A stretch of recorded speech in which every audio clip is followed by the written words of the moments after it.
always do it on my own, so I gotta get through it. And the only thing I know. Assalamualaikum warahmatullahi wabarakatuh. Saya Dilan Abdul Salam dengan nomor induk mahasiswa 11930300026.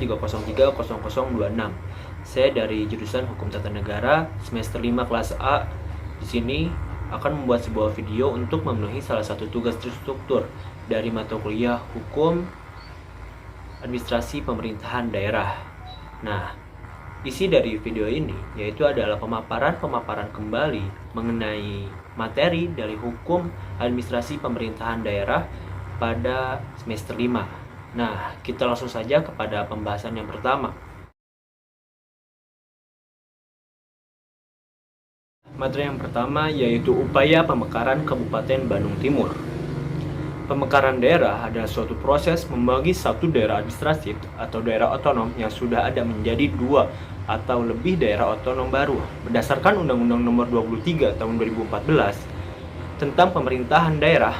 Landasan pelaksanaan didasarkan pada Peraturan Pemerintah Nomor 78 Tahun 2007 tentang tata cara pembentukan, penghapusan, dan penggabungan daerah.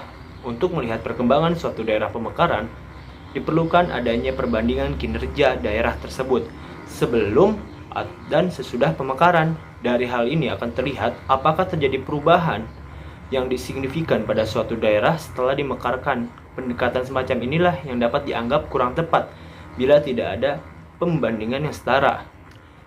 Nah, strategi pengembangan sumber daya manusia yang dilakukan secara konsisten dan berkesinambungan melalui proses akumulasi dan utilisasi modal manusia telah terbukti memiliki peran strategis bagi upaya peningkatan kesejahteraan masyarakat luas. Ini menjelaskan pentingnya penerapan dan penegakan strategi manajemen sumber daya manusia yang berorientasi investasi sumber daya manusia pada level organisasi sehingga mampu berkontribusi bagi peningkatan daya saing bangsa. Secara berkesinambungan, pemekaran di wilayah Kabupaten Bandung Timur akan meliputi bagian timur wilayah Kabupaten Bandung yang sekarang ini, yang terdiri dari 15 kecamatan, 147 desa, atau tepatnya 144 desa dan 3 kelurahan. Nah, wacana pembentukan Kabupaten Bandung Timur ini sudah muncul sejak tahun 2005. Jadi sampai 16 tahun kemudian belum juga terwujud. Rencananya Kabupaten Bandung Timur ini akan memiliki pusat pemerintahan yang beralokasi di Kecamatan Ranca Ekek. Materi yang kedua yaitu upaya pemekaran Garut Selatan.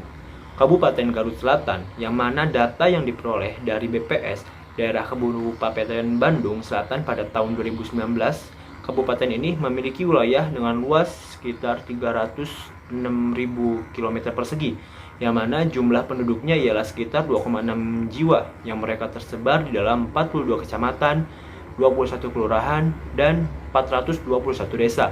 Karena jumlah wilayah yang luas dan jumlah penduduk yang sangat banyak, maka hal tersebut mengakibatkan ketidakseimbangan atas kemampuan pemerintahan daerah Kabupaten Garut Selatan ini dan wilayah yang cukup luas ini, mengakibatkan mempengaruhi jarak tempuh yang mana jauh dari pusat kota dan adanya keterbatasan sarana prasarana yang ada di daerah tersebut. Maka dari itu, pemekaran di Kabupaten Garut Selatan pun mendapatkan respon oleh pemerintahan Kabupaten Garut Selatan. Nah, untuk dapat mendukung pemekaran daerah tersebut, dan pada tahun 2013 ada rencana akan diadakan pembentukan Kabupaten Garut Selatan. Tapi sampai saat ini belum ada perkembangan dikarenakan adanya kebijakan moratorium yang dilakukan oleh pemerintahan pusat. Nah, padahal pada saat ini masyarakat Garut Selatan telah antusias yang mana mereka ingin memisahkan diri dari Kabupaten Garut. Hal ini disebabkan karena Kabupaten Garut Selatan ini memiliki potensi yang sangat besar, yang mana sumber daya alam yang dimilikinya sangat kaya dan beragam. Sayangnya sumber daya alam ini belum terkelola dan tertata dengan baik, padahal harapan ini menjadi aset dalam pendapatan yang mana dipergunakan untuk kesejahteraan masyarakat sekitar. Nah, lanjut kepada materi yang ketiga, yaitu upaya pemekaran daerah Sukabumi Utara. Nah, daerah Sukabumi ini memiliki luas wilayah terluas se-Jawa dan Bali, namun memiliki nilai PDRB 2,3% dari total PDRB kabupaten dan kota di Jawa Barat. Dengan perkembangan wilayah yang lambat, Kabupaten Sukabumi ini terbagi menjadi dua bagian yang berbeda karakteristik umum wilayahnya, yaitu terbagi menjadi Sukabumi Utara dan Sukabumi Selatan. yang mana Sukabumi Utara ini adalah perkotaan dan Sukabumi Selatan ini adalah pedesaan. Nah, hal ini menimbulkan kesenjangan dan alasan yang kurang optimal kinerja pemerintah dalam peningkatan kesejahteraan masyarakat, sehingga muncul wacana pemekaran wilayah Kabupaten Sukabumi. Pemekaran daerah pada dasarnya adalah upaya peningkatan kualitas dan intensitas pelayanan pada masyarakat. Dari segi pengembangan wilayah, calon daerah baru yang akan dibentuk perlu memiliki basis sumber daya yang harus seimbang antara satu dengan yang lainnya. Hal ini perlu diupayakan agar tidak terjadinya disparitas yang mencolok pada masa yang akan datang. Dalam suatu usaha pemekaran daerah, akan diciptakan ruang publik yang merupakan kebutuhan kolektif semua warga wilayah baru. Nah, daerah Sukabumi Utara ini memiliki sumber daya yang besar, potensi dari kesediaan lahan untuk pertanian.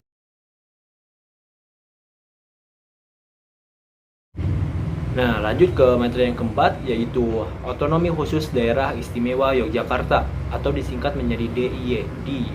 Nah, Daerah Istimewa Yogyakarta ini merupakan daerah otonom setingkat provinsi yang terletak di bagian selatan Pulau Jawa bagian tengah.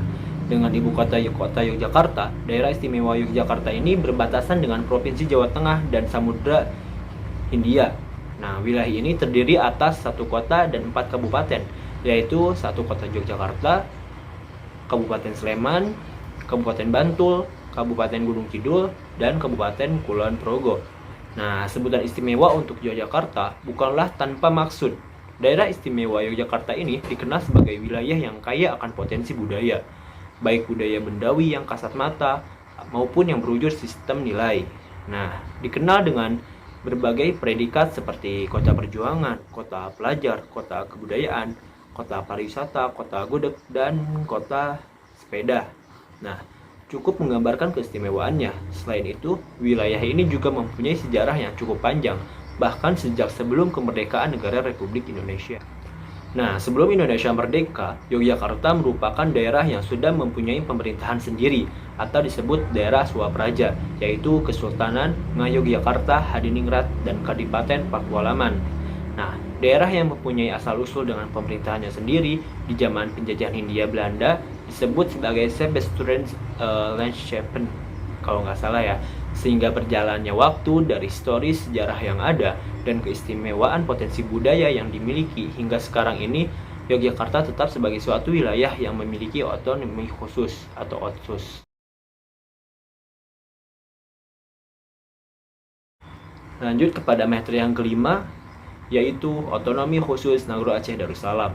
Nah, Aceh dalam tatanan kenegaraan Indonesia merupakan salah satu provinsi di Indonesia yang memiliki kekhususan atau keistimewaan setelah daerah khusus ibu kota Jakarta dan daerah istimewa Yogyakarta. Nah, keistimewaan daerah Aceh ini telah terbentuk sejak keputusan Perdana Menteri Republik Indonesia nomor 1/MISI/1959 yang berlaku pada tanggal 25 Mei 1959 dengan memberi keistimewaan dalam 3 bidang, yaitu agama, pendidikan, dan adat. Kemudian, keistimewaan Aceh dipertegas dan diperkuat dengan landasan hukum, yaitu Undang-Undang Nomor 18 Tahun 1965 tentang pokok-pokok pemerintahan daerah. Aceh adalah wilayah yang sangat konservatif, yaitu menjunjung tinggi nilai agama. Presentasi penduduk muslimnya adalah yang tertinggi di Indonesia, dengan mereka hidup sesuai dengan syariah Islam. Berbeda dengan kebanyakan provinsi lain di Indonesia, Aceh memiliki otonomi yang diatur tersendiri karena alasan sejarah Aceh memiliki sumber daya alam yang melimpah, termasuk minyak bumi dan gas alam. Sejumlah analisis memperkirakan cadangan gas alam Aceh adalah yang terbesar di dunia. Aceh juga terkenal dengan hutannya yang terletak di sepanjang jajaran Bukit Barisan dari Kota Cane di Aceh Tenggara sampai ke Ulu Masen di Aceh Jaya, sebuah taman nasional bernama Taman Nasional Gunung Leuser yang didirikan di Aceh Tenggara.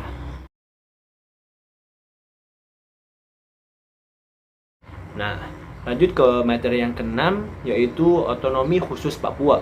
Pada dasarnya, otonomi khusus Papua ini ditujukan untuk menciptakan keadilan, menempatkan hukum pada tempatnya, menghormati HAM, mempercepat pembangunan ekonomi, meningkatkan kesejahteraan dan kemajuan masyarakat Papua dalam rangka mewujudkan kesetaraan dan kesamaan dengan kemajuan provinsi lain. Nah, yang secara spesifik, Undang-Undang Otonomi Khusus Papua ini menyatakan bahwa tujuan otonomi khusus Papua adalah untuk mengurangi kesenjangan antara Provinsi Papua dan provinsi yang lain, yang meningkatkan taraf hidup masyarakat di Provinsi Papua, serta memberikan kesempatan kepada penduduk asli Papua nilai-nilai dasar yang digunakan sebagai pijakan pemberlakuan otonomi khusus. Nah, otonomi khusus adalah perlindungan dan penghargaan terhadap etika dan moral, hak-hak dasar penduduk asli, hak asasi manusia, supremasi hukum, demokrasi, pluralisme, serta persamaan kedudukan hak dan kewajiban sebagai warga negara.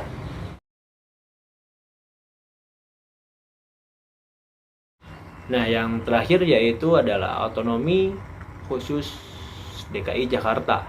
Nah, Provinsi Daerah Khusus Ibu Kota Jakarta atau Provinsi DKI Jakarta ini sebagai satuan pemerintahan yang bersifat khusus dalam kedudukannya sebagai Ibu Kota Negara Kesatuan Republik Indonesia dan sebagai daerah otonomi memiliki fungsi dan peran yang penting dalam mendukung penyelenggaraan pemerintahan negara Kesatuan Republik Indonesia berdasarkan Undang-Undang Dasar Negara Republik Indonesia tahun 45.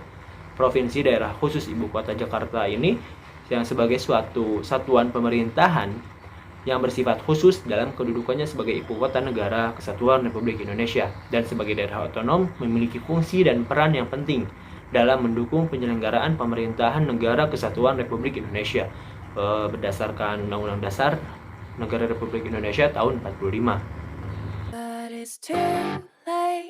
Ya, mungkin segitu saja yang dapat saya sampaikan dalam video ini. Mohon maaf bila ada kesalahan kata ataupun ucapan dalam sepanjang pembuatan video ini. Terima kasih. Wassalamualaikum warahmatullahi wabarakatuh. Peace. We were so dumb, we would get drunk and then hook up. We were okay, we were alright.